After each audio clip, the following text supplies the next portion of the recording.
Bueno, buenas tardes. Vamos a dar comienzo. Antes contarles que es el quinto año que hacemos Filo en el Conti. Este es el cuarto encuentro de este año. El quinto encuentro, que va a ser el 23 de septiembre, sábado 23 de septiembre, va a estar Eduardo Gruner, así que están todos invitados. Cada encuentro también se graba el video, la conferencia, y se sube. No creo que todos, pero casi todos los encuentros de estos 5 años están subidos en la página del Conti, por si quieren escucharlo o verlo alguna vez. Bueno, vamos a presentar, como les decía, el cuarto encuentro, que lo va a dictar Facundo Nahuel Martín. Gracias, Facundo, por venir. El nombre de la charla es una pregunta: ¿un giro materialista en las teorías críticas? Capitalismo, ruptura metabólica y perspectivas de futuro. Y ahora vamos a presentarlo a Facundo. Es doctor en filosofía por la Universidad de Buenos Aires, es investigador de carrera del CONICET, docente universitario de la UBA. Ha publicado varios libros y artículos sobre la teoría crítica de la sociedad, con especial énfasis en el pensamiento de Adorno. Sus estudios actuales se relacionan con la posibilidad de un giro materialista en las teorías críticas. Busca articular las dimensiones biológicas, ambientales y técnicas de la existencia social con una teoría crítica normativamente adecuada a la sociedad moderna. Bueno, la dinámica es como siempre, los que han venido saben, va a ser la charla de Facundo y después vamos a abrir a preguntas, intercambio, comentarios. Gracias.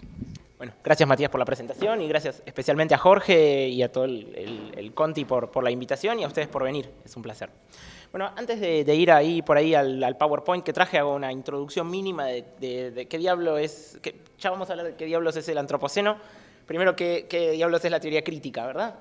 Es una expresión un poco amplia que usamos en el campo de la filosofía y la teoría social, que viene de Max Horkheimer, de la Escuela de Frankfurt, lo que se llama la Escuela de Frankfurt, un filósofo de orientación marxista, influenciado por el marxismo alemán, que en el año 37 del siglo pasado acuñó esa expresión, y hoy la usamos en un sentido un poco más amplio incluso que el que le dio Horkheimer, para referirnos, digamos, a esas formas de la teoría social en las que analizamos situaciones de la realidad y tratamos de explicarlas. O sea, es teoría, no es solo conocimiento de sentido común, pero que tiene un componente, decimos filosóficamente, normativo. Eso quiere decir, es una teoría crítica que hace juicios de valor y que los hace explícitamente, que son parte de su método, que no es una teoría que solo describe una situación neutra, sino que analiza las cosas pensando en la dominación y la emancipación, pensando en que las personas queremos ser libres, digamos, o liberarnos de las cosas que nos oprimen, y podemos decir que las teorías críticas son todas esas formas de teoría social, aunque ahora vamos a ver la palabrita social, la vamos a tener que discutir un poco,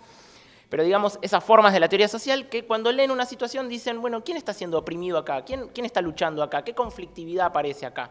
Digamos que los feminismos, la teoría postcolonial, el marxismo en sus muchas versiones, y también las humanidades ambientales, de las que vamos a hablar un poquito, son teorías críticas. En ese sentido, son esas teorías que hacen explícito que uno habla desde una cierta posición valorativa frente a la realidad y que no tienen una pretensión de neutralidad. Y cuando nos preguntamos por la posibilidad de un giro al materialismo en las teorías críticas, lo que nos preguntamos es si es esas teorías que tienen que ver sobre todo con la emancipación y la opresión, o con levantar las estructuras que generan dominación, si podemos ocuparnos de maneras más íntimas y más científicamente realistas o epistémicamente responsables de la relación con la naturaleza. Decía que cuando hablamos de la pregunta por la relación con el materialismo, nos preguntamos cómo podemos ocuparnos de la naturaleza en las teorías críticas. En general, esto es una generalización que después habría que discutir caso a caso y estudiar mejor, si miramos el pensamiento humanístico y especialmente el crítico, el que tiene intencionalidad emancipatoria en el siglo XX, fue muy hostil a la naturaleza y a las ciencias naturales. Tuvo una seria sospecha de que si venía la naturaleza se acababa la agencia humana, de que la mirada de las ciencias naturales intrínsecamente era un mecanicismo, un reduccionismo, que era incompatible con una teoría crítica. Una teoría crítica, en la medida en que está comprometida con la emancipación, presupone la agencia. Siempre presupone que las personas podemos hacer algo para cambiar el mundo, o por lo menos algo de lo que nos oprime lo podemos cambiar. De hecho, la palabra desnaturalizar en las teorías críticas es una palabra clave. Cualquiera que haya estudiado ciencias sociales le va a venir a la mente enseguida. Bueno, Yo vengo de esa tradición, hice una tesis doctoral sobre Adorno, sobre la Escuela de Frankfurt, o sea, esa es mi tradición de pensamiento, la de las teorías críticas en sentido amplio, pero la teoría crítica partiendo de esa corriente alemana en particular. Pero últimamente estoy dedicando mis investigaciones cada vez más a preguntarme por la interdisciplina que necesitamos para pensar la relación entre lo social y lo natural, especialmente lo biológico y lo biosférico, porque creo que nuestra situación histórica es una situación enredada o híbrida, donde muchos de nuestros problemas más acuciantes, no todos, pero algunos, tienen mucho que ver con lo que hacemos con la vida material. En particular los que tienen que ver con los problemas ambientales, ecológicos y con la condición del antropoceno. O sea, eso nos presenta una situación, el antropoceno, ahora voy a tratar de explicar qué es porque no tienen por qué saberlo, pero esta discusión en relación con las ciencias geológicas o las ciencias del sistema de la Tierra, la crisis climática que enfrenta la civilización moderna, digamos, nos obliga a poder hacer modelos más interdisciplinarios que conecten lo social y lo natural y abrir un poco esa alergia a las ciencias naturales que a veces heredamos, a veces con buenas razones, en las teorías críticas. Así que un poco esta charla tiene que ver con eso. Estoy cerrando un libro en este momento que va a tener que ver justamente con esta idea del giro al materialismo en las teorías críticas. Y esto es algún aspecto de esa investigación que es mi trabajo actualmente. Así que vamos a hablar un poquito, ahora sí, ya dijimos un poco qué quiere decir teoría crítica ahí en el título que tenemos. ¿Qué quiere decir esto del antropoceno? ¿Qué discusión es? Bueno, se trata de una discusión que viene de la geología y también de una ciencia, aunque es una interdisciplina dentro de las ciencias naturales, que es lo que se llama ciencias del sistema de la Tierra, que es el estudio integrado de los procesos biosféricos, biológicos y de regulación de ciclos de los gases y demás, digamos así, del planeta como totalidad integrada, en donde entre los seres vivos y la cierta estabilidad de la atmósfera hay algunos procesos de interacción que mantienen cosas, como vamos a ver en algunos parámetros, que son frágiles, que se pueden mover, correr o distorsionar. La palabrita antropoceno, aparecieron antecedentes, pero en principio se la debemos a Paul Crutzen y Eugene Stoermer en el año 2000, por ahí. Hay un artículo famoso que Paul Crutzen publicó en la revista Nature, como una revista mainstream, digamos, de la investigación científico-natural, proponiendo que a nuestra época geológica, que hoy formalmente es el Holoceno, ahora vamos a explicar un poquito, se le cambiara el nombre y le dijéramos antropoceno. O sea, la idea de que habría un cambio de época geológica ligado al antropos, ahí al ser humano, quiere decir antropos en griego, que sería hoy, proponen estos investigadores, el ser humano sería una de las principales fuerzas geológicas sobre la superficie de la Tierra, lo cual es una novedad enorme, que una sola especie animal sea una fuerza geológica. Así que más o menos para el año 2000, ahí en un congreso, se le ocurrió a Paul Crutzen. Paul Crutzen es un tipo que creo que es un premio Nobel, es seguro un químico atmosférico, que es famoso por sus investigaciones sobre la capa de ozono. Un tipo que hace muchos años trabaja cuestiones que tienen que ver con el ambiente desde el punto de vista de la química atmosférica. Y que en algún momento tuvieron esta sugerencia, no estamos más en el Holoceno. ¿Qué es el Holoceno? Bueno, sabemos que los geólogos estudian las edades de la Tierra a partir de trabajo estratigráfico, o sea, de cavar y ver, por ejemplo, en el hielo y con otras marcas que se pueden encontrar estratigráficamente, reconstruir la historia profunda, muy anterior a los seres humanos, en gran parte, de nuestro planeta. Esa historia tiene como muchas escalas de tiempo, o sea, hay como eones, épocas, eras. Bueno, una época en geología es como el intervalo de tiempo, el segundo más cortito. Adentro hay eras que son más cortitas todavía, pero es algo que para geología es un intervalo de tiempo relativamente corto, una época geológica, aunque para escalas biográficas humanas estamos hablando de mucho tiempo, ¿no? Nuestra época formalmente hoy día es el Holoceno, es la última época geológica de la historia del planeta, que empezó más o menos hace 10-12.000 años.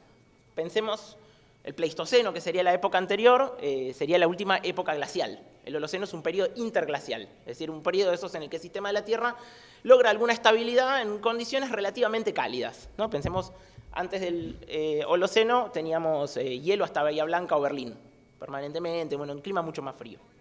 Y en algún momento, por procesos con los que los seres humanos probablemente no hayamos tenido nada que ver, aunque se discute eso, pero en principio se estabilizó el clima terrestre hace 11.700 años, una cosa así, en las condiciones que ahora vamos ahí tenemos el gráfico del Holoceno. Acá nos vamos una primera idea de la historia del clima de la Tierra. Y esto es un primer dato para empezar a pensar, y es que el mundo natural, incluso a nivel geológico, no es estable. tiene una historia, aunque no sea una historia mediada por lo simbólico, por la agencia humana, tiene una historia en el sentido de que no está siempre sometido a regularidades eternas, cambia, y cambian sus patrones, cambian sus reglas del juego, así como vemos en las sociedades humanas, que ahí pasamos del feudalismo al capitalismo, cambiaron las reglas del juego, bueno, al sistema de la Tierra también le cambian las reglas del juego cada tanto. El proceso de hominización, donde salimos los seres humanos, o los Homo sapiens si queremos, se dio durante el Pleistoceno, durante la última era glacial. Nuestros antepasados vivieron entonces y apareció nuestra especie en un clima bastante más frío. Y como vemos ahí en el gráfico, el Holoceno es el chiquitito final, esos últimos 10, 12 mil años. Es un clima cálido y bastante estable. Y miremos las variaciones climáticas en el Pleistoceno. Ahí vamos a ver grados centígrados en Groenlandia, por eso temperaturas muy bajas, pero lo que nos interesa es ver la variación, ¿no? Digamos, si la especie humana empezó hace 100.000, 80.000 años, tuvo como 90.000 años de caos frío. Y en esas condiciones vivieron sobre todo los cazadores-recolectores, que éramos los seres humanos cuando empezamos. Y más o menos eso, hace 10, 12.000 años, hubo una estabilización relativamente cálida, que permitió la expansión de la especie por casi todo el planeta, y a la postre el desarrollo de la agricultura. Es muy difícil desarrollar agricultura si tenés un clima tan azaroso, tan caótico como ese que vemos en el Pleistoceno. La agricultura debe tener 5 o 6.000 años. O sea, hubo unos 5.000 años más o menos dentro del Holoceno hasta que ocurriera la agricultura. Bueno, la propuesta del Antropoceno, ahí por eso digo, el Holoceno, un periodo estable, cálido, hizo posible la agricultura más o menos, o la revolución neolítica, la vida sedentaria. Agricultura quiere decir civilización como la conocemos, en el sentido de grandes estructuras sociales con algún tipo de Estado o algo parecido a una forma política y con mucha gente concentrada en lugares. Y la discusión que traen a partir de esta idea de Paul Crutzen es que estaríamos saliendo de las condiciones de estabilidad climática del Holoceno, pero a la inversa, ya no por ir a un clima mucho más frío, sino por ir a un clima mucho más cálido, por el calentamiento global. Ahora vamos a explicar cómo funciona.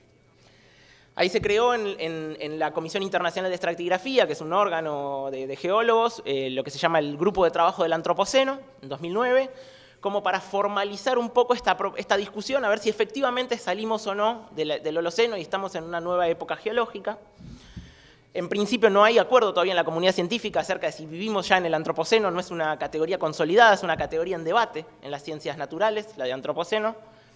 Sí hay más bien un piso de acuerdo en que las condiciones de estabilidad del Holoceno se están deteriorando rápidamente, o sea, estamos saliendo aceleradamente de las condiciones climáticas de los últimos 10, 12.000 años, eso es un acuerdo. Después hay algunos que dicen que el Antropoceno es una época que tiene todas las características formales para nombrarlo como época geológica, y hay otros que dicen que es un evento en curso, un evento no es como algo que hay que ver qué pasa para nombrarlo época, es un evento de disrupción. El grupo de trabajo del Antropoceno es un grupo interdisciplinario que junta gente de las ciencias sociales, historiadores, sociólogos, qué sé yo, y gente de las ciencias naturales, sobre todo esto que se llama ciencias del sistema de la Tierra. Y ahí aparece una primera discusión. ¿Cuándo se empezó a acabar el Holoceno? ¿Cuándo empezó este deterioro de las condiciones de estabilidad climática de los últimos 10.000 años? La intuición inicial de Crutzen y de Stormer era, bueno, en el siglo XIX, cuando se empezó a usar carbón en la industria, con el motor de Watt, 1830 más o menos, el motor de Watt se empezó a usar en los telares de Manchester. Y después con la propia investigación dijeron no, porque por más que, ahora vamos a ver por qué, los combustibles fósiles tienen una relación muy directa con el calentamiento global y por lo tanto con esta crisis geológica, no hay un impacto, una huella, dice hoy el grupo de trabajo del Antropoceno, de la especie humana sobre el sistema de la Tierra hasta más o menos 1950. Ahí sí que empieza un periodo que en el Anthropocene Working Group llaman de gran aceleración, ¿no? La posguerra, la segunda posguerra es un periodo donde una serie de marcas, como por ejemplo la expansión de la frontera agrícola, el uso de acero, de cemento y de petróleo, carbón y gas, la producción de papel, la inversión extranjera directa y hasta el aumento de la población se disparan. Ahora paso un poquito, ahí vemos esos gráficos, que todos tienen esa especie de palo de hockey que vemos, ¿no? Que se va para arriba. Los gráficos rojos todos tienen que ver con variables que tienen que ver con lo social, estrictamente, la población, el PBI mundial, la inversión extranjera directa, el uso de energía primaria, el consumo de fertilizantes, la producción de papel, todas cosas que tienen que ver con lo que llamaríamos el desarrollo económico. Y del otro lado, como en correlación, palos de hockey que impactan en el sistema de la Tierra. Dióxido de carbono atmosférico, presencia de nitrógeno, de metano, depresión del ozono atmosférico, que bueno, hoy se está reparando más o menos la capa de ozono, incremento de la temperatura, acidificación de los océanos, etc. Bueno, esa gran aceleración, dice el grupo de trabajo del Antropoceno, vuelvo un cachito para atrás para explicar eso, se empezaría a dar en 1950, más o menos. También ahí ellos dicen que hay un punto de inflexión con las pruebas nucleares en la superficie terrestre, porque eso deja unos isótopos dando vueltas por ahí que van a durar un montón. O sea, que puede venir un geólogo de extraterrestre en 2000 años y pónganle que nos extinguimos, va a darse cuenta por razones geológicas de que algo raro pasó acá por esos isótopos que quedan por ahí. Y ahora hace un mes, más o menos, el grupo de trabajo del Antropoceno formalizó lo que se llama el clavo dorado, que es el lugar físico donde dicen, acá tengo la medición del cambio de época. Esto falta ahora que la Comisión de Estratigrafía lo acepte o no. ¿No? Eso está en debate. Se le dice clavo dorado, es encontrar un punto estratigráfico donde vos podés cavar o sacar el agua, qué sé yo, y decir, este es el cambio de época geológica, acá está la marca. Que sería este lago Crawford en Canadá, que por la composición del agua, qué sé yo, le quedan en el sedimento al fondo del lago isótopos de uranio o de plutonio, perdón, que permiten registrar ahí, che, acá está la mano de la especie humana, digamos, dejando marcas muy perdurables a nivel estratigráfico. Esa es medio la discusión en las ciencias naturales. Acá están, bueno, como decía, los palos de hockey de la gran aceleración. Y entre todos ellos, por razones que ahora vamos a tratar de explicar, tiene una centralidad, se habla mucho, sobre todo en el norte global, en los centros capitalistas, del tema de la transición energética, del calentamiento global. Por ahí son temas que en la opinión pública en América Latina están empezando a ser discutidas, pero no tanto. Pero, por ejemplo, en Europa es una obsesión, para bien o para mal, juzguen ustedes, pero es una discusión que es muy presente. ¿Sí? Y ahí van a ser los gases de efecto invernadero un aspecto central de la discusión sobre el antropoceno y la salida de las condiciones de estabilidad del Holoceno. Los gases de efecto invernadero, por ejemplo el dióxido de carbono, que saben que es el que emitimos cada vez que quemamos combustibles fósiles, o sea, el que se emite a la atmósfera cada vez que usamos gas, carbón, petróleo. No es el único, también el vapor de agua, el metano, hay otros gases de efecto invernadero. Pero son gases que están en la atmósfera en general en proporciones no tan grandes, salvo el vapor de agua, que lo que hacen es permitir que la radiación solar entre en la atmósfera, pero no que salga. Por eso esa idea de un efecto invernadero, más o menos. No necesitamos comprenderlo al detalle, pero ese es el funcionamiento. Hoy hay un incremento, no sé si no traje el número anotado, bueno, pero calculemos que el que se mide, porque es el que tiene una relación con la actividad económica humana, es el dióxido de carbono, que como decía, que se emite a la atmósfera cada vez que se queman combustibles fósiles. Se calcula más o menos que para 1800 había unas 280 partes por millón de dióxido de carbono en la atmósfera. Y hoy estamos en 420, 416, lo miré el jueves, estaba por ahí. Y eso explica en gran medida el 1,1 grados de calentamiento global, 1,2 por ahí, que tenemos hoy acumulado en el planeta, por este efecto invernadero. Cuando se habla de la condición del antropoceno, se mira centralmente el cambio climático, pero también hay este modelo que desarrollan en la Universidad de Estocolmo. Todo lo que voy a decir es debatido, hay otros modelos, hay otras maneras de pensarlo, como todo. La ciencia duda siempre. Pero es un modelo de lo que llaman, ahí Johan Rockström, que es el líder de esta investigación, límites planetarios. Se trata de ciertos límites que le permiten a la humanidad mantener un espacio de operaciones seguro en términos de la gestión, por decirlo así, del planeta. Y algunos están notoriamente explotados, digamos, están muy pasados de rosca, y eso empieza a generar una serie de efectos disruptivos cada vez más peligrosos, al menos para mucha gente. No necesariamente para toda la humanidad, pero sí para mucha gente. Ahí vemos la crisis climática, por los gases de efecto invernadero, la acidificación de los océanos, ella misma relacionada con el calentamiento global, el agujero de ozono, que hoy está un poco mejor que a mitad de los 90, porque está el protocolo de Montreal, porque se dejaron de usar los clorofluorcarbonos que dañaban la capa de ozono. El ciclo del nitrógeno, el nitrógeno tiene que ver con los fertilizantes artificiales, o sea, cada vez que usamos amoníaco para hacer rendir campos que sometemos a agricultura muy intensiva, tiramos grandes cantidades de nitrógeno en la tierra, hay cantidades de nitrógeno que nunca hubo mientras la especie humana estuvo dando vueltas. y la pérdida de biodiversidad, la extinción de especies, diríamos, sobre todo por el avance de las fronteras agrícolas, por la deforestación, que es un proceso que se está dando en todo el planeta hoy muy agresivamente. Que el gran problema con la pérdida de biodiversidad es que si tenés algún evento medio catastrófico, cuando hay mucha biodiversidad, más especies sobreviven, porque algunos sobreviven, otros no. Si vos tenés todo homogéneo, algún evento que afecte, por ejemplo, tenés todo ganado, además con un perfil genético parecido, porque todo lo reprodujiste vos artificialmente, estás muy expuesto a que si algo te afecta a ese ganado, tenés pérdida masiva de seres vivos.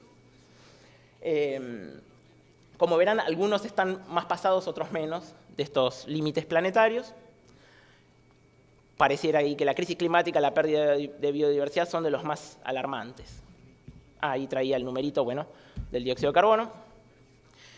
Esto como para dejar unos datos rápidos, digamos, la idea de la charla es pensar en qué preguntas nos trae esto a las humanidades, desde el orden de la interdisciplina. Entonces, digamos que podemos tener un nuevo escenario, más enredado, digamos, donde ya no solo nos enfrentamos a los clásicos problemas que tenemos los seres humanos, al menos en la sociedad moderna o en la sociedad capitalista, vemos problemas de desigualdad, problemas de justicia, problemas de exclusión. Por supuesto, seguimos teniendo un montón de esos problemas. Y además, estos problemas que tienen que ver con la relación entre lo social y lo natural.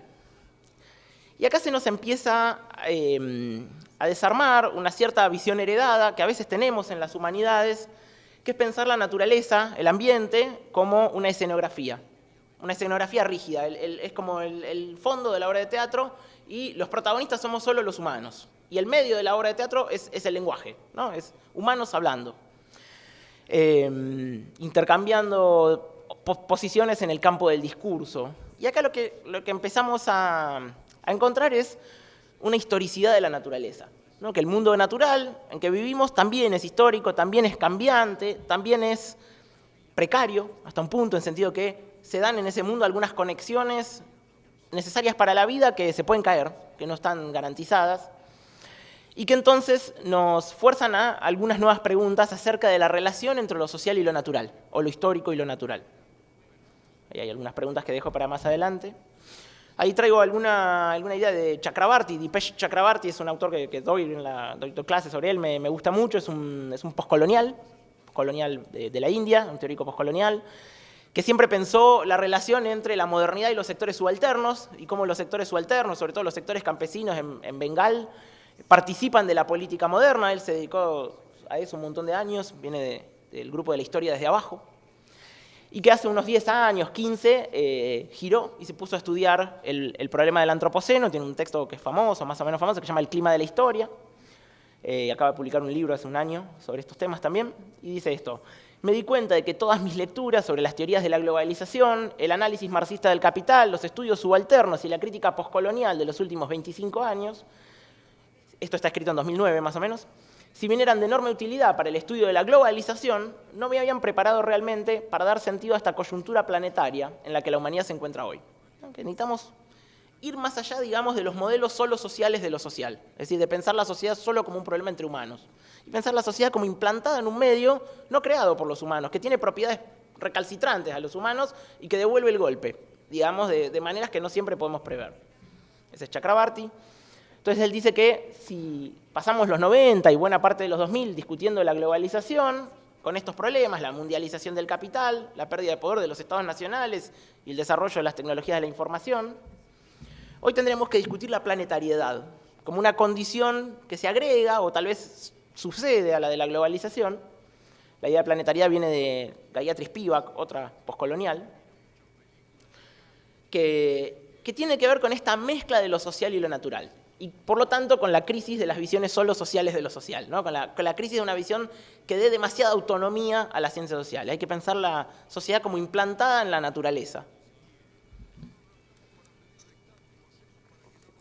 Por eso dice Chakrabarty que hoy vivimos en dos tiempos ahora, dos presentes en curso. En nuestra propia conciencia de nosotros mismos, el ahora de la historia humana, que se ha enredado con el largo ahora de las escalas de tiempo geológicas y biológicas, algo que nunca antes había sucedido en la historia de la humanidad. ¿Sí? Que de repente haya que discutir la economía en relación con la geología, el crecimiento del uso de ciertas fuentes de energía o el consumo o la producción de cemento y la estabilidad biosférica. Dice, esto es una novedad. Los seres humanos siempre modificamos la naturaleza, eso en toda la historia de la especie ocurrió, pero que seamos un agente geológico, aunque no tengamos ningún centro de comando, ¿no? Somos un agente en sentido, bueno, muy amplio de la palabra, pero eso es una novedad, digamos, que haya que discutir la incidencia de la actividad humana a nivel de directamente el clima planetario. Esto, me quedo acá un segundito. Esto es como para plantear un campo de debates, ¿no? Acá hay un nuevo campo de discusiones entonces para las teorías críticas que tienen menos que ver sobre todo con la construcción discursiva de la realidad, algo que en la teoría social en las últimas décadas tuvo mucho peso, la construcción discursiva de la realidad, que tiene herramientas muy importantes para pensar la manera performativa como creamos nuestras identidades en el medio del lenguaje o del discurso. Acá aparece la necesidad de tener también una perspectiva, como digo, de la sociedad emplazada o encarnada en el mundo natural y que mantiene permanentemente esa interacción metabólica, como le vamos a decir enseguida, con el conjunto de la naturaleza, o por lo menos de la naturaleza en la superficie del planeta, y que hoy está alcanzando algunos puntos de inflexión o de disrupción relativamente peligrosos, o por lo menos que requieren una ocupación política de la clase que demanda una teoría crítica. Así que necesitamos hacer una teoría crítica que ahora mire a la interdisciplina, y no solamente a los problemas entre seres humanos en el medio del lenguaje, por decirlo así. Y ahí voy a traer algunas teorías que hay en curso, en desarrollo. Esta es una que particularmente me parece que ilumina varias cosas, que es la teoría de la ruptura metabólica. Una manera de analizar interacciones y disrupciones social-naturales. Es una teoría marxista, el principal ahí exponente es John Bellamy Foster, un norteamericano, un profesor de la Universidad de Oregon. Publicó este libro famoso, es del año 2000, esta es la traducción, o una de las varias traducciones castellanas que hay, que se llama La ecología de Marx. En un momento en donde la mayoría de los estudios sobre Marx estaban pensando en la lógica del capital, lo cual es pertinente, yo me dedico un montón a eso, me parece importante, pero digamos estaban pensando el capital como un sistema cerrado, como una lógica, que tiene que ver con la valorización del valor, ese es lo que hace el capital, partir de una cantidad de dinero y tener más dinero al final. Y es un sistema que parece un circulito, ¿no? Una cosa recursiva que siempre vuelve y que tenías dinero, fuiste, invertiste, qué sé yo, salís con más dinero, ¿qué haces? Reinvertís. Y así, y parece una especie de sistema cerrado. Y lo que nos propone Foster es, no, pero no podemos pensar la lógica del capital como un sistema cerrado, porque en realidad toda sociedad es un sistema abierto. La sociedad siempre intercambia materia y energía con el medio.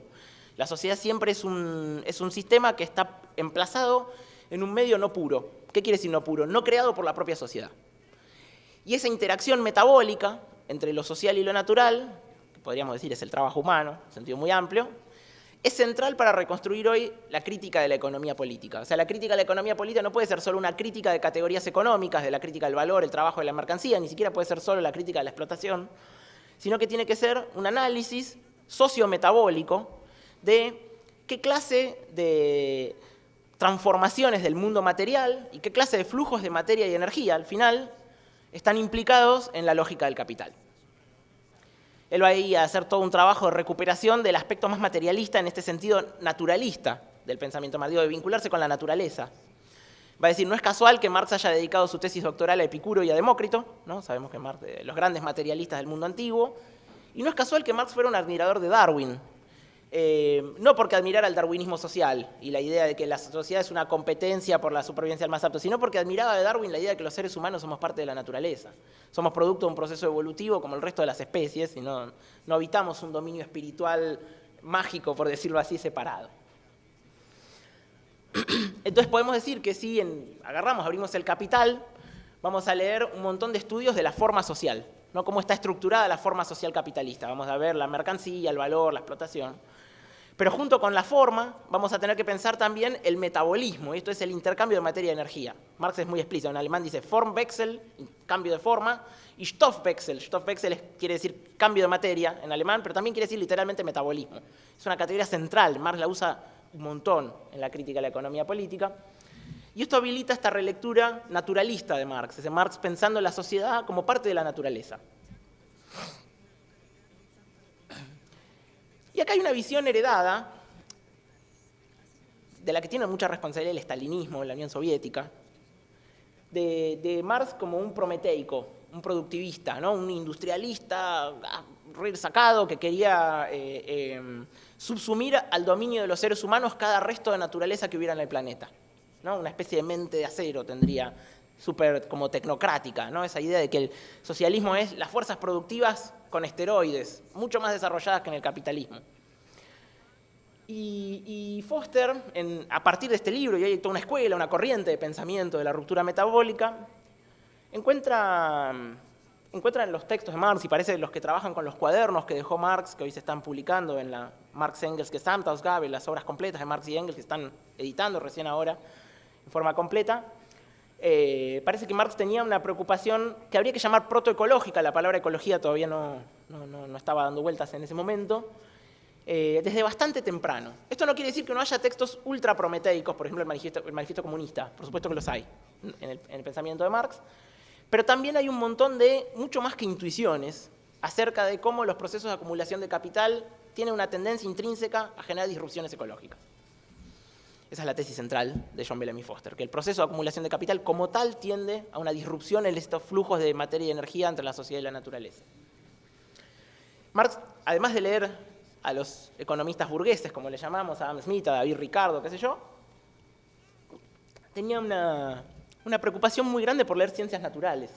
Leía un montón de física y química agrícola, como se le decía en esa época. Y en particular lo influenció mucho esta figura que se cita en el Capital, se pueden encontrar las citas, que es Justus von Liebig, era un químico agrícola alemán de su época, que en alguna carta le dijo a Engels, este es más importante que todos los economistas burgueses juntos. Realmente le importaba Liebig a Marx, y Liebig encontraba que estaban teniendo un problema de rendimiento agrícola en Inglaterra, ¿no? Que había un deterioro de la fertilidad del suelo.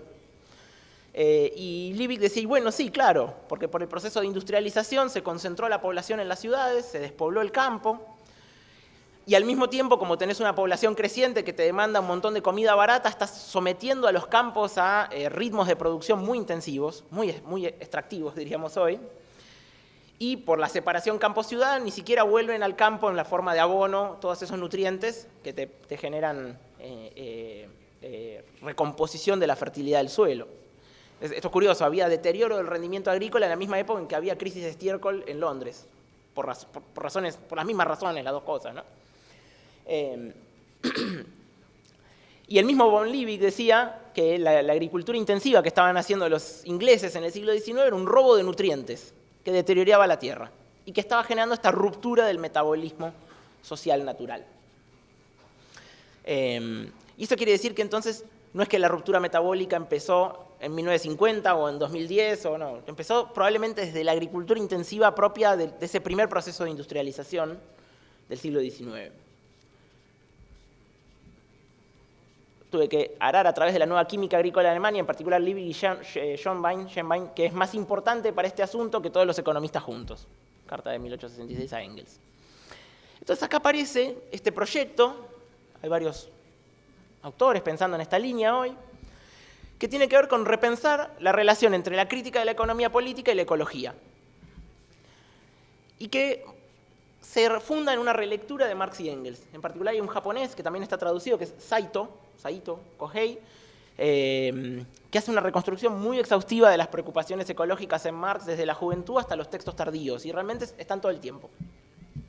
Una vez que miramos sin proyectar esa visión prometeica o tecnocrática, vamos a encontrar a este otro Marx preocupado por cosas como la fertilidad del suelo y la implantación entonces de la sociedad en la naturaleza, y la contradicción que parece ser estructural entre la creación de valor, lo que está a la base del capital, y la creación de riqueza material, de creación de valores de uso, diríamos, de cosas que sirven para que las comamos, las usemos. En algún momento parece que esos dos procesos no se llevan tan bien.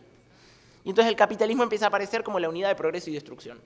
¿No? Progreso porque desarrolla las fuerzas productivas, crea una tecnología sin la cual no podríamos vivir hoy, y al mismo tiempo abre procesos de deterioro muy grandes.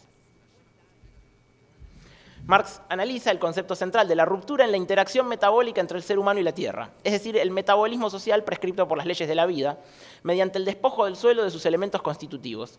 Y para Marx esto formaba parte del curso natural del desarrollo capitalista, no es un accidente, es algo sistémico, por lo menos una tendencia sistémica. ¿Por qué esa tendencia sistémica no explotó hasta ahora? ¿No? Porque si la ruptura metabólica empezó hace 150 años, ¿cómo llegamos hasta acá? ¿Cómo llegó el capitalismo hasta acá? Bueno, John Bellamy Foster va a hablar de desplazamientos de la ruptura metabólica, de posibilidad de aplazar ese encuentro con la ruptura metabólica por una serie de arreglos sociales y tecnológicos. ¿Cómo resolvieron los ingleses la pérdida de fertilidad del suelo? Primero importando guano. Y ahí hay una historia de imperialismo, que es que siempre que el capital se encuentra con una ruptura metabólica va a abrir una nueva frontera de extracción, le diríamos hoy, para encontrarse los recursos para solucionar, al menos en el centro, en los centros capitalistas, el problema temporalmente. El guano es caca de pájaro, básicamente, y es un fertilizante muy, muy, muy poderoso. Se usa hoy para cultivos boutique, ¿no? Si vos querés un cultivito chiquito, puedes comprar guano. Bueno, hubo un proceso bastante masivo de importación de guano a Inglaterra, sobre todo de las costas de Perú y Chile, en el siglo XIX. Se hizo en gran medida la extracción de guano, que es un trabajo completamente insalubre y brutal, sobre todo con chinos, con trabajadores migrantes chinos, con los coolies, ahí tenemos un coolie. E incluso en 1856 Estados Unidos sacó esta Guano Islands Act en el Congreso diciendo, bueno, unas islas ahí del Pacífico que antes no le importaban a nadie, o del Atlántico, francamente ahora no me acuerdo, dijeron, bueno, son nuestras, por las dudas, porque hay una reserva ahí de fertilizantes importante.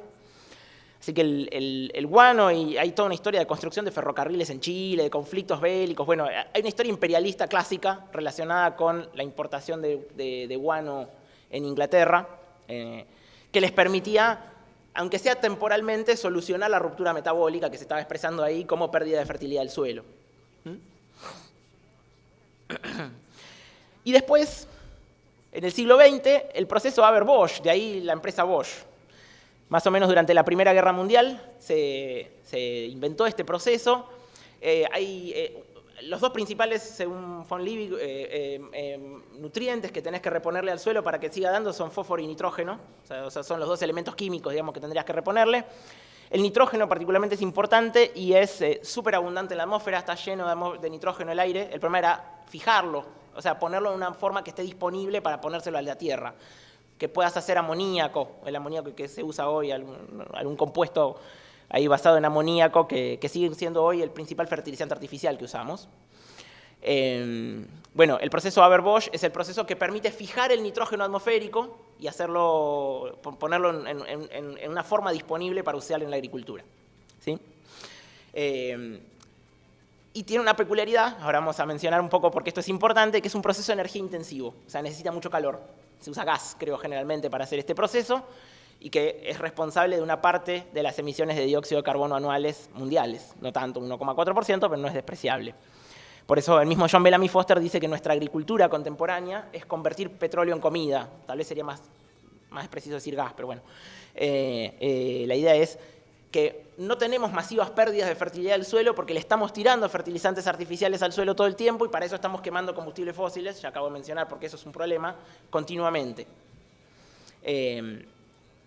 Y el proceso Haber-Bosch, bueno, hoy tiene una importancia masiva porque después de 1960 hubo una política muy activa del Departamento de Estado estadounidense de promover la revolución agrícola en las periferias, esto es el pasaje de la agricultura local, familiar, que se llama una agricultura industrial de escala, con mucho elemento tecnológico, con mucha incorporación de fertilizantes artificiales, porque entendía el Departamento de Estado que eso permitía abaratar el costo de la fuerza de trabajo, bajar el valor del salario. Hay una vieja máxima que se llama plusvalía relativa en marxismo, digamos, que es que una manera de alivianar el conflicto de clases es abaratar la canasta obrera. ¿Sí? Si yo logro abaratar los bienes que tiene que consumir una familia obrera, puedo bajar los salarios sin que tengan pérdida en consumo. O sea, puedo bajar los salarios en moneda, en valor, sin que tengan pérdida de consumo. Y eso descomprime las tasas de ganancia. ¿Sí? Hace que las tasas de ganancia floten arriba del aire cuando tienen problemas endógenos de caída de la tasa de ganancia. Entonces, la revolución agrícola en gran medida fue impulsar en las periferias un proceso de descampanización y de abandono de las formas agrícolas comunitarias tradicionales hacia estas formas más intensivas que, decían los norteamericanos, iban a permitir tener comida barata abundante para las masas proletarias de las periferias, y eso incluso en una medida de estabilidad sistémica. John Bellamy Foster le dice a estos procesos desplazamientos de la ruptura metabólica. En inglés dice hay metabolic rift y hay metabolic shift, ¿no? Salto o cambio metabólico. Cada vez que el capital se encuentra con una ruptura metabólica, podría explotar, pero no, en general lo que hace es encontrar un arreglo para pasar a otro orden metabólico que, aunque sea, aplace la crisis. Parecido a como hace otras veces con la crisis económica, ¿no? Hace un mecanismo de aplazamiento y la crisis va a volver, siempre va a volver, es endógena, pero por lo menos evitamos que nos explote en la cara por un tiempo. Ahí cito este libro que no está traducido, el rift ecológico, la ruptura ecológica, en donde Foster y sus aliados dicen el orden metabólico social del capital se caracteriza por rupturas y cambios, ya que se apropia libremente de la naturaleza e intenta superar, aunque sea solo temporalmente, cualquier barrera natural y social a la que se enfrenta. En general, esta lógica del desplazamiento de la ruptura tiene una lógica espacial, podemos decir imperialista, es decir, abrir una frontera de extracción que me resuelva el problema del centro, y una lógica temporal que es la de los arreglos técnicos, ¿no? La de encontrar una tecnología que al menos me permita patear el problema, y en todo caso tendré una crisis en 50 años y veremos cómo la resolvemos. El capital suele pensar en corto plazo, no en largo, ¿no?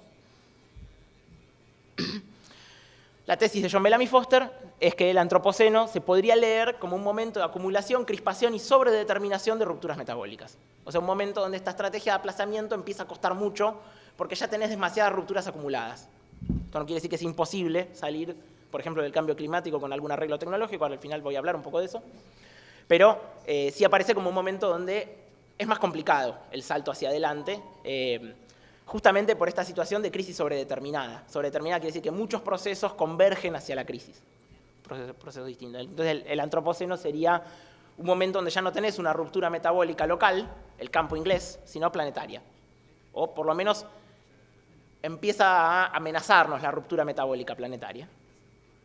Bueno, ahí hay algunas discusiones, algunas sobre el capitalense y otra discusión con la idea de capitaloceno. Si quieren, después en las preguntas vamos ahí, no lo quiero hacer tan largo. Yo creo que con la categoría que usan los geólogos, que es antropoceno, ya nos alcanza para diagnosticar la crisis, no necesitamos sumarle más, aunque no necesariamente está mal. Y una discusión que aparece en las humanidades acerca de si en la palabrita antropoceno no hay un problema en culpar a toda la humanidad por una crisis que no es la obra de una agencia humana distribuida y repartida igualitariamente, ¿no? Digamos, si miramos, por ejemplo, cuántas emisiones de dióxido de carbono acumulamos en las periferias, muy poco, ¿no? El acumulado de dióxido de carbono es de las élites globales o de los países industrializados y sobre todo de sus clases dominantes. Por eso hay una discusión acerca de si la ciencia del antropoceno es culpabilizante al conjunto de la humanidad o no. Sepamos que ese debate está dando vueltas. Las ideas que me interesa llevarme de esta corriente de la ruptura metabólica tienen que ver con asumir que la praxis humana siempre se encuentra con un elemento pasivo, porque está implantada en un medio natural no creado por los humanos. Que la naturaleza no es una mera categoría social, no es una mera construcción social, sino que tiene una realidad propia, una recalcitrancia, un peso, diríamos, ontológico, diríamos los filósofos, tiene una realidad propia, sencillamente eso. Que es cambiante, que no es eterna la naturaleza, no es un escenario arriba del cual podemos tener nuestra obra humana y que no le pase nada. Pero también que las relaciones socionaturales dependen de la praxis y pueden ser objeto legítimo de una teoría crítica interdisciplinaria, no solo social, ¿no? Por eso yo decía al comienzo, la teoría crítica hoy necesita ser más interdisciplinaria que teoría social, nada más. Y entonces podemos pensar la teoría de la ruptura metabólica como una teoría interdisciplinaria que articula niveles ontológicos, esos niveles de análisis, el nivel social y el nivel biosférico, por ejemplo. Y que entonces trata de articular procesos sociales y ambientales que son diferentes, por ejemplo, la acumulación de capital y el ciclo del carbono, pero que empiezan a entrar en una especie de loop, de danza, y de interacciones recíprocas, y entonces donde la forma social capitalista, que es histórica, que tiene que ver con que nuestras relaciones sociales estén mediadas por la forma mercancía o por el valor, empieza a entrar en una relación cada vez de más disrupción con la naturaleza, con el medio natural en que está implantada la sociedad.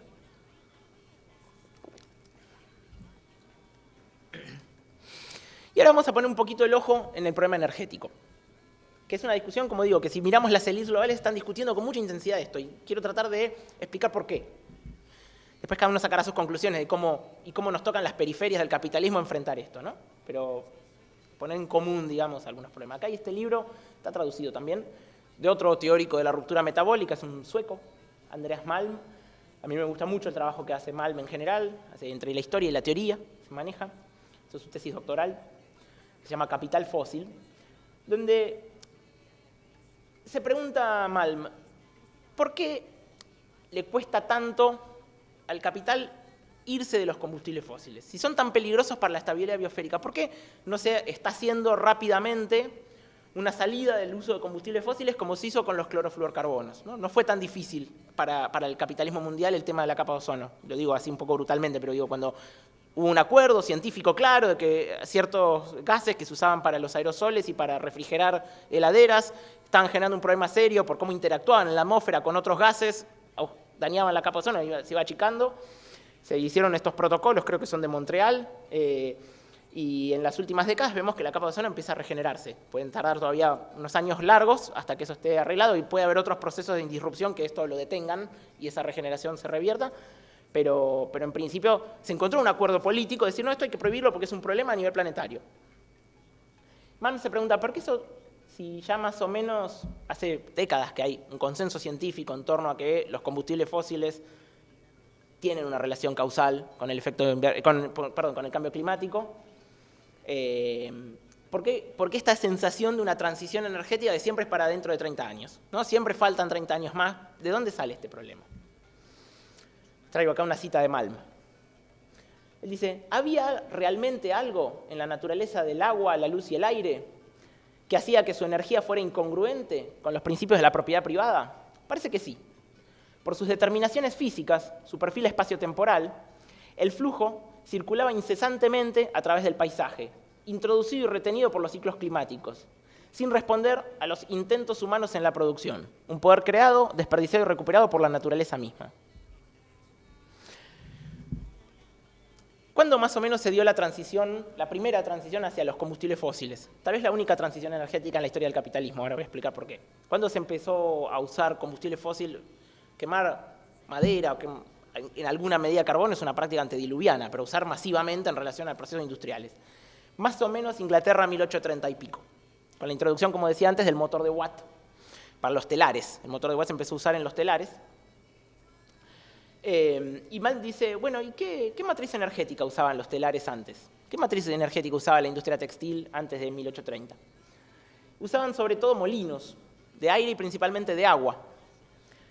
¿Y por qué, llegado el momento, a la lógica del capital, digamos, le iba a resultar mucho más fácil y mucho más amigable, digamos, pasarse a los fósiles? Mann dice, bueno, hay dos razones. Una tiene que ver con la lucha de clases, y es, los molinos de agua imponían una gran dispersión espacial. Vos no podías tenerlos todos juntos por razones obvias, ¿no?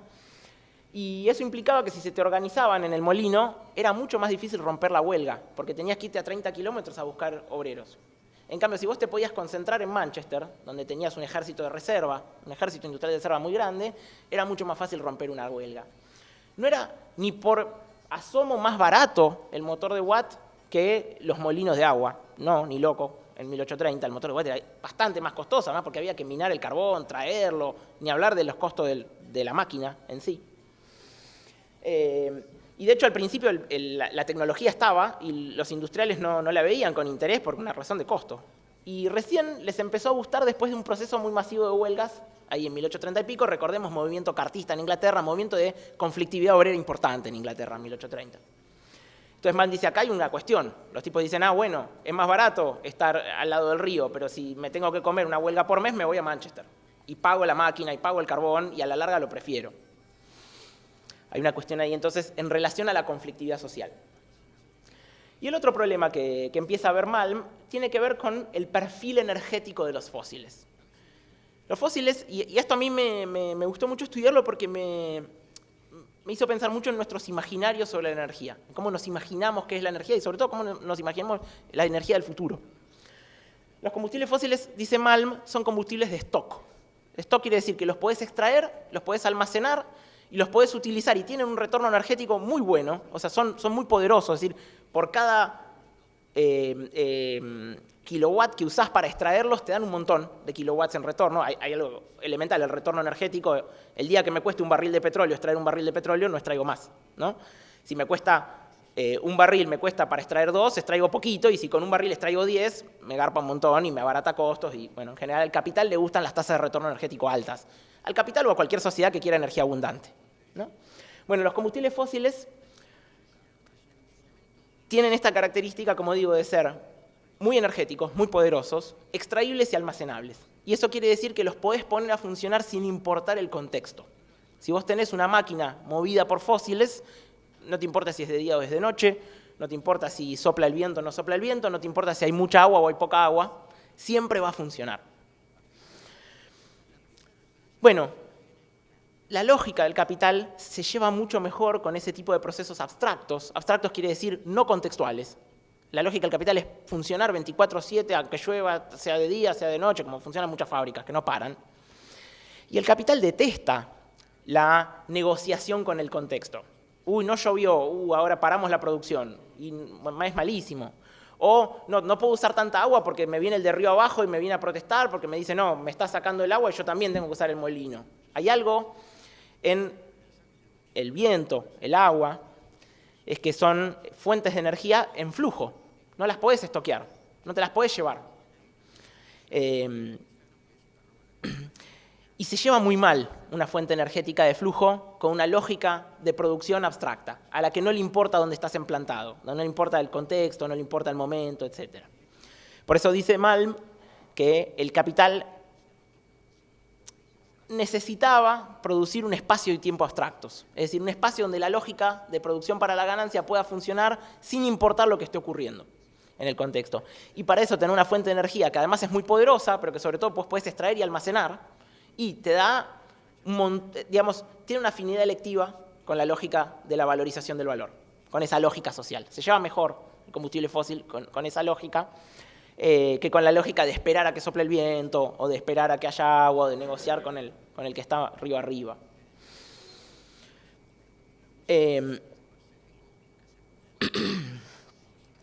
Como dice Malm, las ventajas del stock derivan de su exterioridad al paisaje y al clima, ¿no? Con esa idea de lo que produce un espacio y tiempo abstractos. Y ahí viene una pregunta, y ¿es posible un capitalismo que tal vez no tenga energía abundante y barata? Por ejemplo, un capitalismo con renovables, que en general no tienen tasas de retorno tan altas, la eólica, bueno, calcular tasas de retorno sé que es complejo a nivel técnico, yo no tengo el saber técnico para medirlo bien, pero en líneas generales, a excepción de la energía nuclear, obviamente, las renovables les cuesta competir con los fósiles en términos de retorno energético, o sea, de que inviertas poquita energía y te devuelvan un montón, y son en general intermitentes. Esto pensando en la actualidad, ¿no? Decís, bueno, vamos a sacar la matriz basada en carbono y reemplazarla por una masiva matriz eléctrica fundada en renovables, ¿no? Entonces vamos a tener auto eléctrico, redes eléctricas por todos lados. Bueno, digámoslo de esta manera, no está tan claro que eso permita tener una economía de crecimiento del PBI todo el tiempo.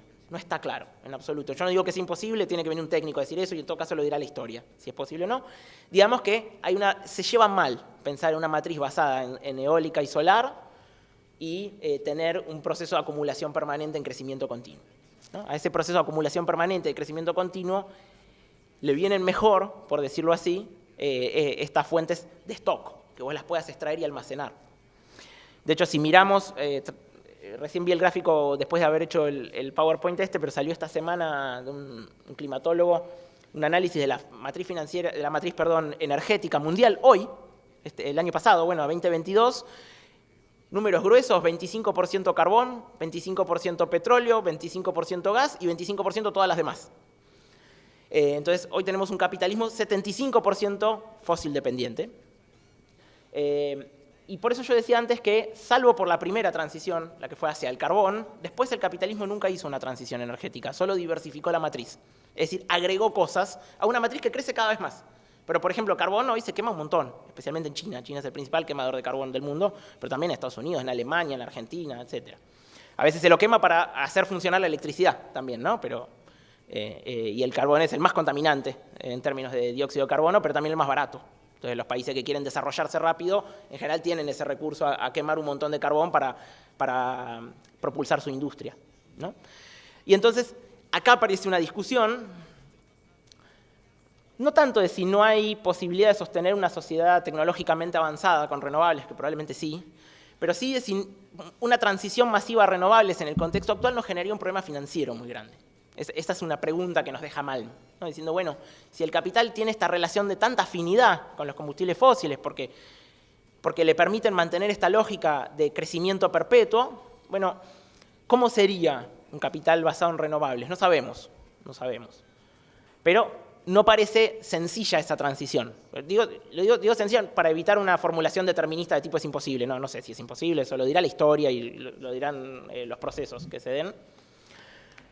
Pero esa parece como uno de los desafíos más grandes desde el punto de vista de la transición energética, siempre mirando a nivel planetario, con las cosas que ya dije acerca de que quienes estamos en las periferias no tenemos la responsabilidad histórica de haber emitido todo este dióxido de carbono en la atmósfera, y en todo caso los que tienen que empezar por recortar son los del centro. Eso sin duda, para evitar la idea de la culpabilización colectiva de los gráficos promedio de la humanidad, sí, pero después la humanidad es altamente desigual en términos de poder, en términos de responsabilidad y en términos de vulnerabilidad. No a todos nos va a impactar de la misma manera la crisis climática y no todos hicimos lo mismo para causarla. Y ahí hay problemas de imperialismo y hay problemas de clase.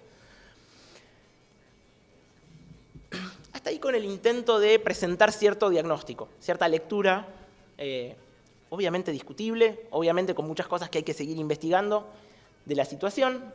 Pero entonces tenemos algunas teorías, que ya como esta teoría de la ruptura metabólica, que nos explican un poco cómo hay una relación reñida, no fácil, entre la lógica de la economía del crecimiento y de la acumulación y la reposición de procesos biológicos o biosféricos que dan lugar a la sostenibilidad de la vida. Ahí hay una contradicción estructural, pareciera. Siempre que vos tenés una contradicción estructural, esa contradicción no siempre explota, no siempre se manifiesta empírica, fenoménicamente, sino que se van manifestando con un montón de mediaciones, de complicaciones y de aplazamientos y meandros, ¿no? Como un río que, bueno, de lo estructural a la vida cotidiana siempre hay algún salto. Pero ya vamos viendo que en esto que parece ser la acelerada salida de las condiciones climáticas del Holoceno, se presenta con mucha centralidad la relación entre la emisión de dióxido de carbono, la acumulación de gases de efecto invernadero en la atmósfera, el uso de combustibles fósiles y la acumulación de capital. Son procesos que están relacionados y que no es tan fácil desenredar como un simple arreglo técnico, como cambiar una maquinita. ¿No? Hay algo más. ¿Por qué? Porque podemos decir que los combustibles fósiles son la sangre del sistema. Son lo que permite que el sistema se regenere y funcione todo el tiempo.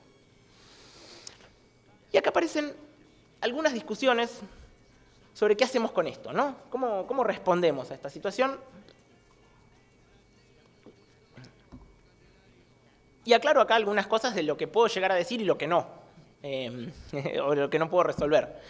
La teoría crítica no es neutral, es valorativamente orientada, y por lo tanto no es que simplemente diagnostica y dice, bueno, hasta acá llegué, no, le interesan las soluciones. No es pensamiento estratégico. Yo creo que en esas teorías no deberíamos darle a la gente, porque caes en el problema del rey filósofo, que de Platón a esta parte está mal, decirle a la gente lo que tendría que hacer para solucionar los problemas. Pero sí podemos tratar de dar cuenta de algunas ideas que están dando vueltas sobre futuros que pueden lidiar con esto, o que esperemos que puedan, y de las constricciones que enfrenta cada futuro. Todo futuro tiene trade-off, tiene costos en especie, costos materiales, costos vitales. Hay mundos posibles con energía abundante y mucha inestabilidad climática, y mundos posibles con mayor estabilidad climática y tal vez menos energía abundante, y tal vez terceras cosas en el medio que dependerán del proceso histórico. Lo que yo voy a presentar, entonces, es cosas en un nivel de abstracción un poco amplio. Como digo, no estoy acá diciendo recetas para la acción ni pensamiento estratégico. Eso le toca a las militancias políticas. Las teorías seríamos sectarias. Quienes hacemos teoría crítica, si bajáramos línea a la militancia política directamente, no es mi rol. Pero sí me interesa discutir los imaginarios del futuro realistas, no puramente ciencia ficción, que aparecen frente a esta discusión y que ya están un poco en la palestra, ya están un poco en el debate. Si miramos el norte global, vamos a ver en el contexto de la discusión ambiental el debate ecomodernismo contra decrecimiento, debate que hoy es muy presente. Ecomodernista es una posición que es, digo muy rápido, sería algo así como que los problemas que trajo la modernidad se resuelven con más modernidad, con saltos tecnológicos. Si hasta ahora la modernidad lo logró, ¿por qué esta no va a lograrlo? Y también hay perspectivas ecomodernistas de izquierda, por razones que ahora podemos explicar un poco, no es que es una cosa solo de los gurús del mercado. Y también están estas ideas del decrecimiento, que sobre todo en Europa está discutiéndose un montón, en las humanidades europeas el decrecimiento, con esta idea de que hay que, por lo menos en el centro global, en las periferias tenemos derecho al desarrollo, decimos, pero por lo menos en el centro global, pensar en un achique de la huella material y energética de la sociedad, ¿no? Que en el centro global necesitan reducir eso.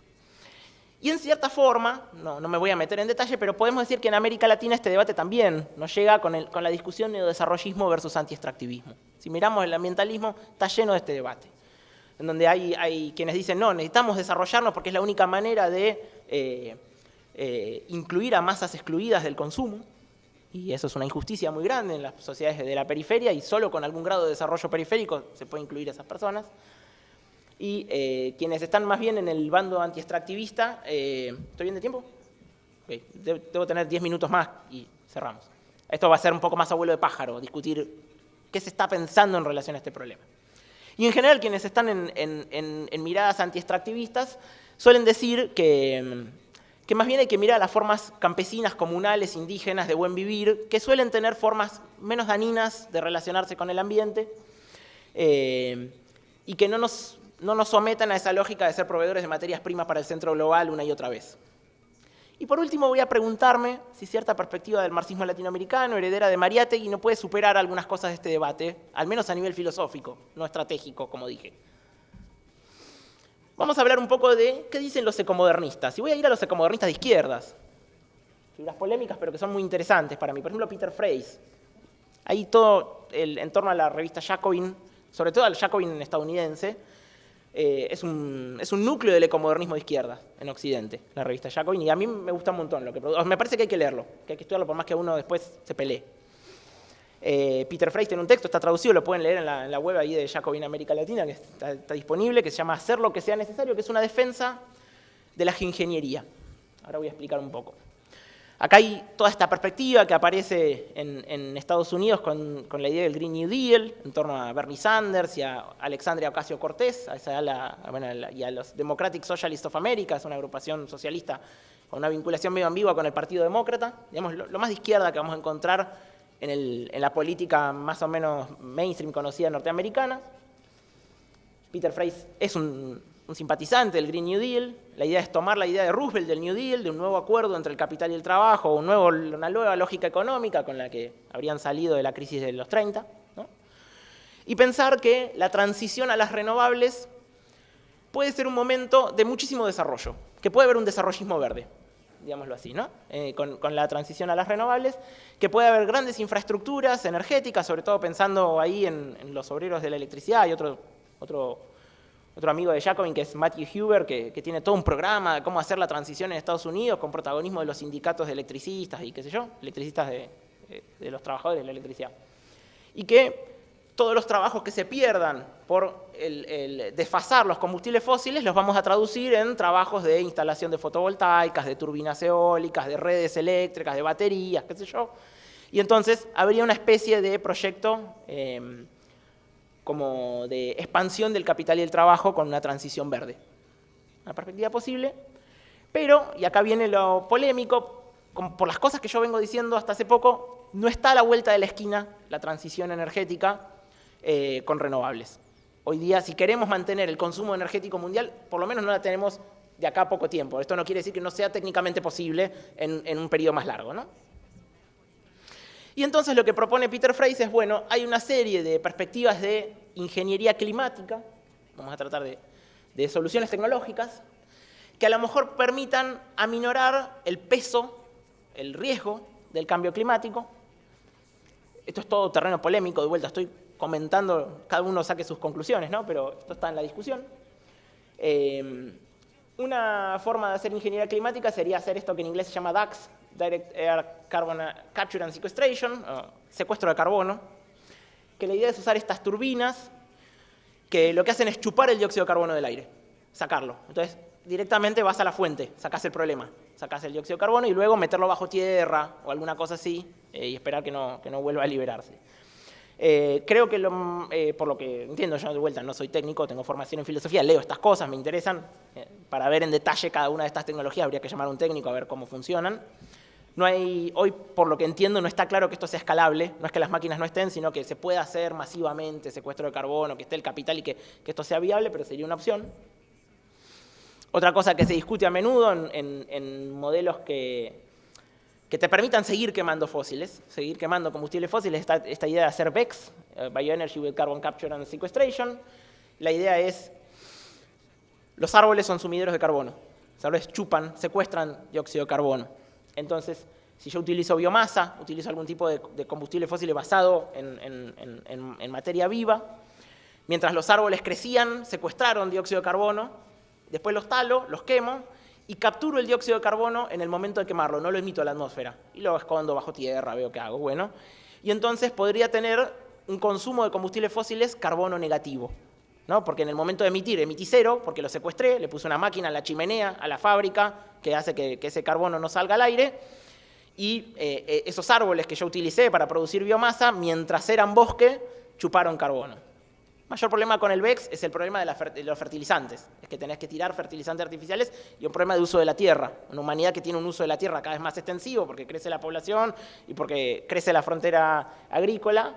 Habría que ver exactamente dónde harías campos y campos de producción de biomasa. Esa es la pregunta que genera el BECS, ahí, esta tecnología. Pero sería alguna alternativa. En general todo el mundo piensa que probablemente si hay alternativa va a ser un paquete de cosas distintas y no una sola llave que resuelve todos los problemas, ¿no? Y por último, la más polémica, la que defiende específicamente Freyes en ese texto que les mencionaba, que es la geoingeniería.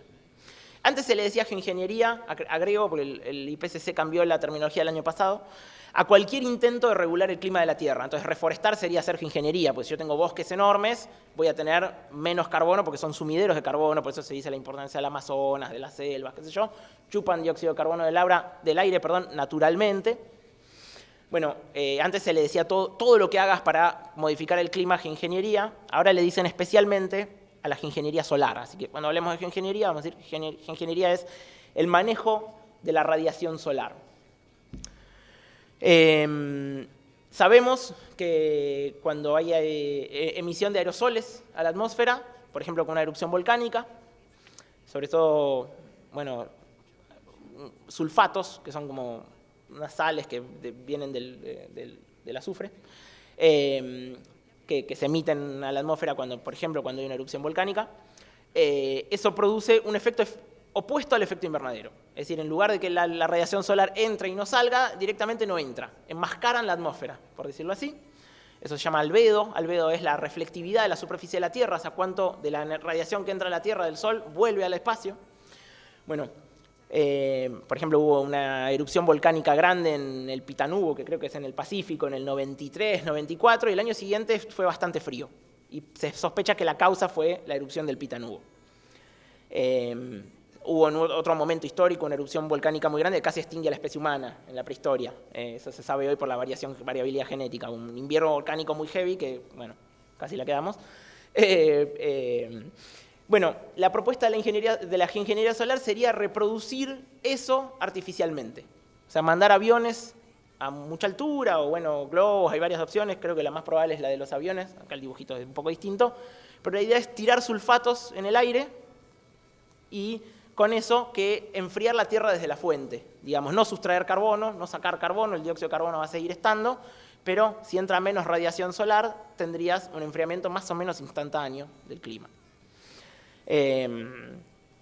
Obviamente es tremendamente peligrosa esta tecnología, por un lado, porque no se sabe tan bien qué efectos tendría en los barcos. Bueno, hay una discusión muy grande hoy sobre la geoingeniería en la comunidad científica.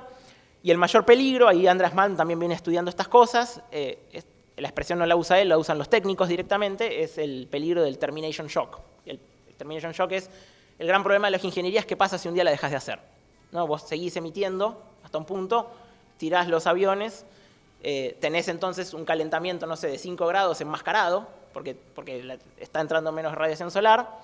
Bueno, los sulfatos se caen, no quedan en la atmósfera una vez que los mandaste, por eso tenés que mandar los aviones con cierta periodicidad, ¿no? Habría que ver cuánto. Bueno, si un día dejás de hacer geoingeniería y vos seguiste emitiendo, como venimos, vas a tener en unos pocos años todo el calentamiento junto, un evento catastrófico que se llama termination shock, ¿no? Un shock de terminación, es el peligro de la geoingeniería. Que yo sepa, todos los científicos que defienden la geoingeniería la defienden en el marco de un acelerado programa de transición, es decir, de abandono de la quema de combustible fósil. La defienden porque dicen, bueno, si ya estamos muy pasados de rosca, tal vez no haya otra opción. Esa sería la lógica, no sería, bueno, ya que vamos a hacer ingeniería, sigamos tirando toneladas de dióxido de carbono en la atmósfera por año. Lo que dice Malm es, si se hace, lo que va a pasar efectivamente es que no va a haber reducción de las emisiones, todo lo contrario. Sería un peligro.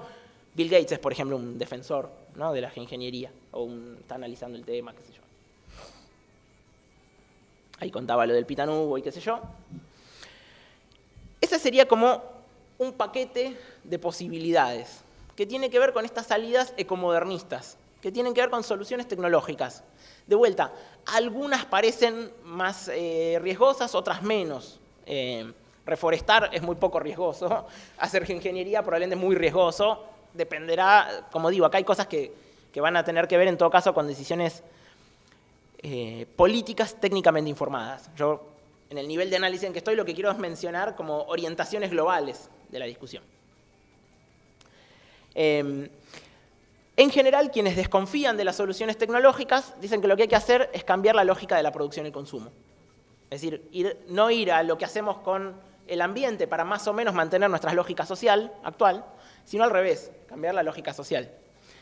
Y ahí aparece cada vez más, sobre todo en Europa, esta corriente que es el decrecimiento.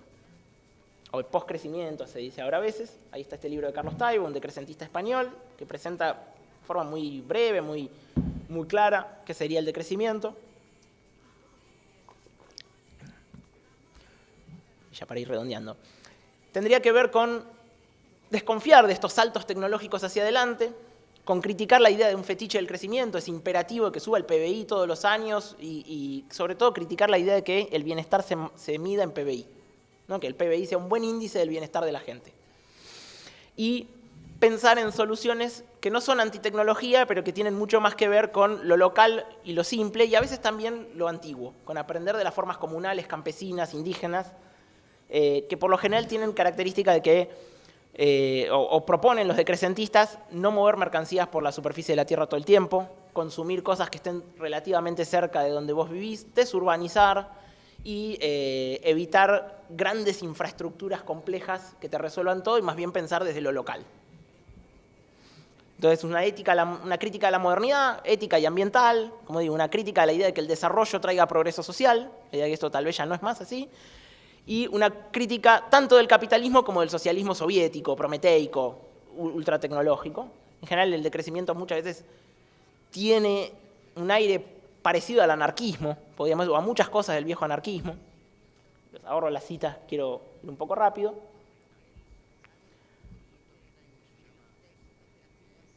Tendría que ver con esta idea de una sociedad del valor de uso, que no sea infinitamente expansiva y que no esté atada al crecimiento del Producto Bruto medido en valor, no en riqueza material, ¿no?, medido en dinero, diríamos, y que en general piensa en términos de aprender de lo antiguo. Y ahora voy a cerrar con algo que tal vez políticamente es un poco abstracto, pero como digo, no quiero hacer teoría crítica, no es bajar línea, digamos, sino es explorar las contradicciones, las constricciones, los problemas de la época.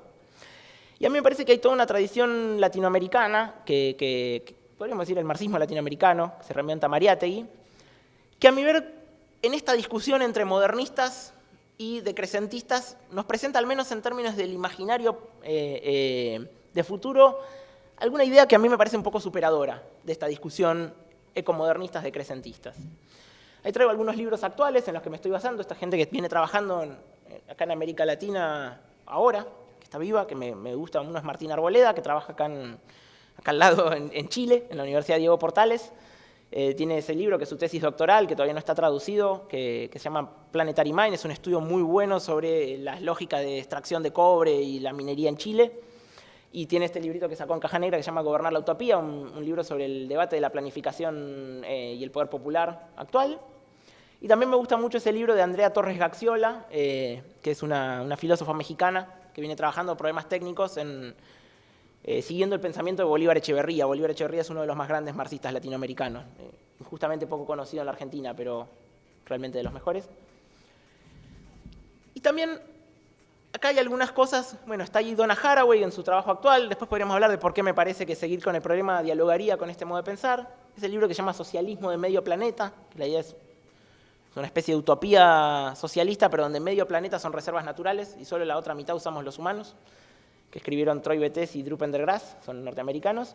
Y también Forma, Valor y Forma Comunidad, un libro viejo de Álvaro García Linera, de los 90, cuando era, estaba pensada más cerca de lo que llamaríamos la izquierda autónoma. Y por último, esperen que acá tengo los libros, y a mí me parece que todo esto dialoga con cierta forma de pensar de Mariátegui. ¿Por qué digo esto? Los 7 ensayos son famosos, y esta antología que sacó Martín Vergel en siglo XXI el año pasado o el anterior, que es muy interesante. Voy a explicar un poquito por qué. Porque me parece que esta tradición de pensamiento podría dialogar con la situación. Los que cité, ninguno es un ecologista, ni está pensando directamente el problema ambiental. Hay una vieja manera de leer a Mariátegui como un marxista romántico, ¿no? Un marxista que está mirando lo comunal, lo indígena, lo campesino, como el germen posible del socialismo en Perú. En los 7 ensayos, una forma clásica de leerlo, que encuentra en el Ayllu es la comuna andina o la comuna preincaica, en ciertas sociedades originarias ahí en el altiplano, encuentra en el Ayllu el germen posible de una reconstrucción socialista de la sociedad peruana, en relación después con los obreros en las ciudades y demás, ¿no? Pero que, digamos, si en una versión marxista muy clásica, muy historicista, muy ligada a una idea muy lineal de progreso, la comuna campesina no tiene futuro, sino que tiene que ser desposeída, tiene que irse a la ciudad, ese campesino, convertirse en proletario, y ahí puede hacer la revolución socialista. Lo digo, es una simplificación un poco boba, ¿no? Cierta visión como tenía en algún momento el marxismo historicista, sobre todo el marxismo soviético. Mariátegui, por el contrario, está pensando que esta forma comunal campesina indígena, puede ser inmediatamente el germen del socialismo, o una sociedad socialista, que no necesita atravesar un proceso de desposesión y de proletarización y etcétera, sino que directamente puede serlo. Por eso habla de los elementos de socialismo práctico, esa es la expresión que usa, que hay en el Ayllu preincaico. Pero lo interesante es que si leemos a Mariátegui, en otro sentido, es cualquier cosa menos un romántico. Por eso me gusta esta antología, cuyo eje es la idea de Mariátegui como un socialista cosmopolita, un tipo que está pensando y está obsesionado con la modernidad y con cómo los peruanos pueden habitar la modernidad, que no tiene hostilidad a la tecnología y que no tiene hostilidad a las conquistas sociales de la modernidad. Pensemos en los derechos humanos, la representación democrática, cosas de la modernidad que yo quisiera llevarme a todo el mundo futuro, la democracia, la tecnología, sino que más bien lo que está pensando es una especie de dialéctica de lo viejo y lo nuevo, una dialéctica de lo antiguo y lo moderno, en la cual esas formas comunitarias, allí donde insisten, pueden apropiarse inmediatamente de algunos resultados históricos y técnicos del capitalismo sin la transición por el proceso de acumulación originaria, de desposesión, etc. Un poco como tal vez Marx en su vejez, mirando la comuna rusa, decía, bueno, a lo mejor la comuna rusa se puede apropiar de los resultados tecnológicos de la industria inglesa sin tener que sufrir la historia de desposesión violenta que sufrieron los campesinos ingleses. Algo de eso está pensando García Linera en este libro que digo es de los 90, ahora no sé si hoy sigue sosteniendo estas posiciones, habría que ver. Cito ahí de Forma, Valor y Forma Comunidad, cita larga, dice, la forma nacional poscapitalista solo puede emerger de este medio universalizado engendrado por la forma capitalista. La forma nacional no capitalista antigua, basada en la organización comunal, despertada en sus potencias por la agresión de la forma valor, está igualmente obligada a cohesionar sus fuerzas, a expandirse y a reconstruir sus propias expresiones vitales frente a la forma externa, real o formalmente disgregadora. Lo ancestral del valor de uso, como componente directo de la forma social del producto de trabajo, queda ligado al nuevo carácter universal del valor de uso, lo que da una síntesis superadora de todo lo existente, la comunidad social universal, o lo que hemos de denominar el Ayllu universalizado. Ahí nos está pensando, ¿qué me interesa de esta cita de García Linera? Que para mí resume muy bien el espíritu de todo este modo de pensar que empieza en Mariátegui y llega a estos investigadores contemporáneos que mencioné. Me parece que es interesante porque está tratando de pensar, frente a las respuestas unilaterales, más modernización o aprender de las comunidades, una mezcla de las dos cosas. Una dialéctica de lo antiguo y lo moderno, o una dialéctica de lo viejo y lo nuevo. Es una manera de pensar muy de la escuela de Frankfurt, esa de que el tiempo histórico no es una línea, sino que es muchísimo más enredado, y que podríamos caracterizar como un modo de pensar que yo le diría modernista romántico.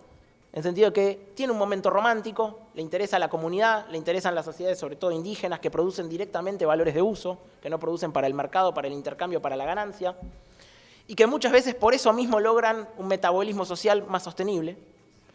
Y al mismo tiempo le interesa la modernidad con sus desarrollos técnicos, sobre todo la tecnología ahorradora de trabajo. Digo, hoy sería difícil pensar una sociedad deseable sin tecnología ahorradora de trabajo, y que permite tanto salir de las unilateralidades del desarrollismo periférico, pero también de crecimiento que tiene alergia a la modernidad sin más. Y que tiene que ver con la idea de que podemos pensar una combinación estructural de elementos dispares, ¿no? Que se usan sin hibridar o sin fusionar. Eso dice Martín Arboleda. Es decir, pensar, y esto es algo que por otra parte en América Latina muchas veces ya pasa en nuestras estructuras sociales, son estructuras sociales abigarradas, complejas, barrocas, que no tienen una sola lógica. Por ejemplo, donde la penetración de la lógica del capital es bastante, a veces más débil que en el norte global, y donde hay muchas formas de lo popular y lo comunitario que tienen que ver con la organización inmediata para sostener la vida, no siempre para producir una mercancía por la que te den un dinero. Y al mismo tiempo son sociedades modernas, con tecnología, con industrialización, de distintas maneras, pero por supuesto. Bueno, a mí me parece que esta corriente modernista romántica de algún modo tendría algo para decir al debate del norte global en torno a o decrecemos o nos modernizamos. Y que tal vez haya una respuesta en Latinoamérica que sea las dos cosas, que tendría que ver con pensar un postcrecimiento en Latinoamérica. Un postcrecimiento es una economía no crecentista, no orientada al incremento del PBI, pero que sí tenga tecnología moderna, intercambios con el mercado mundial en alguna medida, pero que sobre todo tenga una puesta en valor de las formas de organización comunales que producen para la satisfacción de la vida. Obviamente esto puede parecer, como digo, tal vez un poco abstracto. No es mi intención hacer un proyecto estratégico de esto, y puede que tenga varias formas posibles esta idea, pero a mí me parece que es una idea latinoamericana que es valiosa, que permite pensar en la crisis antropocénica una alternativa mejor al debate ecomodernistas o decrecentistas. Y ahí Arboleda, en quien me vas acá, habla de este tercer paradigma, que no sería ni desarrollista ni decrecentista sin más, y que tendría que ver con pensar una modernidad alternativa para América Latina, de carácter postcapitalista, que reúna momentos comunales y tecnológicos, ¿no? Que piense que lo comunal no va necesariamente de la mano de la renuncia a la modernidad, y que permitiría trabajar desde una unidad barroca, arremolinada o abigarrada de lo moderno y lo antiguo. Hasta ahí. Bueno, eso es más o menos mi presentación. Hago una recapitulación muy chiquita, les dejo el espacio para comentarios, preguntas. Me parece que hoy las teorías críticas, en sentido muy amplio, las teorías social de intención emancipatoria, necesitamos desarrollar paradigmas más interdisciplinarios que integren mejor lo social y lo natural, que la condición del antropoceno se formalice o no como época geológica, digamos. En cualquiera de los dos casos nos obliga a este cambio a nivel teórico. Un ejemplo de esa teoría es la teoría de la ruptura metabólica. Me parece desde lo descriptivo analítico es una teoría bastante potente, bastante solvente, esa teoría que desarrolló John Bellamy Foster, y que en el centro de las preocupaciones social-materiales o sociometabólicas aparece la cuestión energética, y ese problema que aparece en torno a una economía de desarrollo, de crecimiento perpetuo y la estabilidad biosférica. Ahí hay algo que es reñido. Hay varias opciones y varias respuestas a esa situación muy constrictiva, tensa que tenemos hoy. Hay algunas respuestas que piensan más en un salto desarrollista y que viene de la mano de un salto tecnológico, de una solución, entonces diríamos, ecomodernista, donde se piensa que los problemas ecológicos que trajo la modernización los vamos a resolver con un salto en la modernización. Hay quienes dicen más bien que acá estamos frente a una crisis muy grande de la modernidad como tal, y que más bien habría que revisar todo ese proyecto de modernización y desarrollo, ir a lo local, lo comunitario. Y sospecho, aunque probablemente esto es algo que requiere más trabajo, más desarrollo, que hay un tercer paradigma en el marxismo latinoamericano, que por lo menos en términos filosóficos resiste la opción de hierro entre modernidad y decrecimiento, y que piensa en un contexto más abigarrado, más barroco, más dialéctico tal vez, y en donde no es tan simple esta idea de o salto tecnológico al futuro o freno de mano de la modernidad, sino que tal vez haya otras modernidades posibles. Y en la periferia somos medio expertos, digamos, en construir otras modernidades posibles con respecto a la dominante.